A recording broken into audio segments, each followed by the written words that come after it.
All your After Effects problems are solved in one plugin. This is ToolDeck. It's truly designed to simplify your work and help you finish your projects quickly. Let's take a closer look.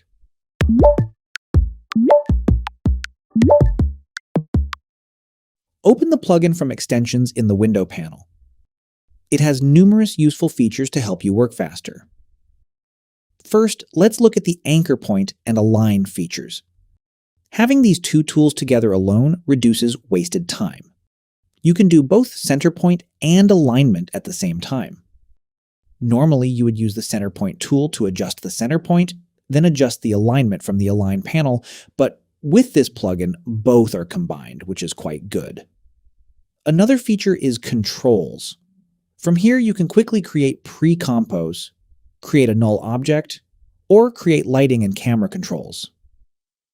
I want to draw your attention to something. Many of the tools you use are all in one place. For example, using the Layers feature, we can add text, then adjust both its center point and alignment, all in one place. Otherwise, you'd have to mess around with the Text Tool's alignment panel to do this. You can create an adjustment layer or a solid from the Layers feature. Or, let's say you want to add a shape, you don't need to go to the Shape tools, you can add your desired shape with a single click from here. This is great. The Rig feature is also very useful. It not only adds a new null object, but also binds the selected layer to the null object. Now let's get to my favorite feature, the Curve Editor. This is truly amazing and is like a simplified and highly functional version of the speed graph and value graph, which many people find difficult to understand. For example, let's say you have a position animation and you want to soften or speed up the movement. You can shape the movement as you wish using the Curve Editor. The Expression feature is quite useful. To show it in more detail, let's look at a rotation animation. Let's say we want to add a wiggle expression. One click and the expression is added. Or a loop, or a time,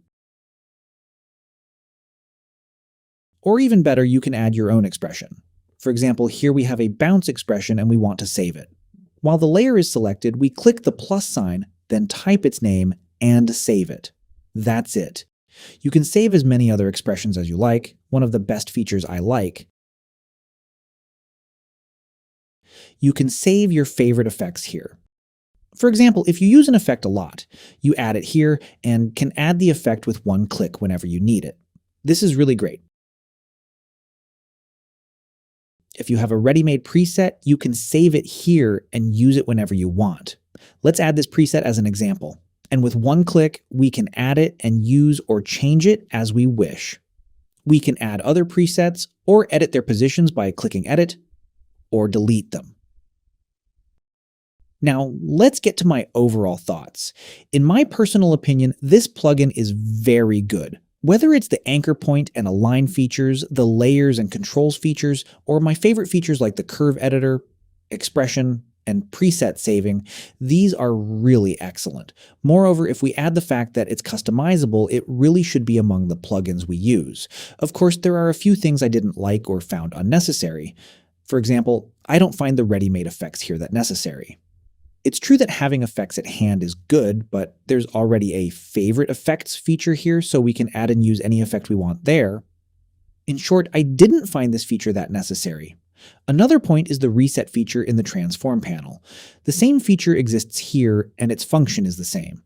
Let's say we added a position, went forward a few seconds, and adjusted the position like this.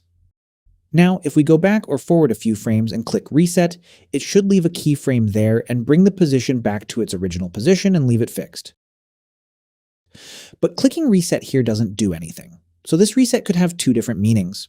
Firstly, as I showed, which I think it should, and secondly, to reset the keyframes we've given, that is, to delete all keyframes and return to where we started.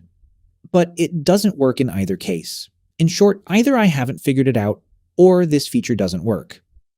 The other thing I want to address is the fact that there are only a few colors when creating a solid. Yes, it's possible to enter a color code here and add another color, but then it wastes time. If it's improved a bit and such color editing is added, then it would be truly amazing.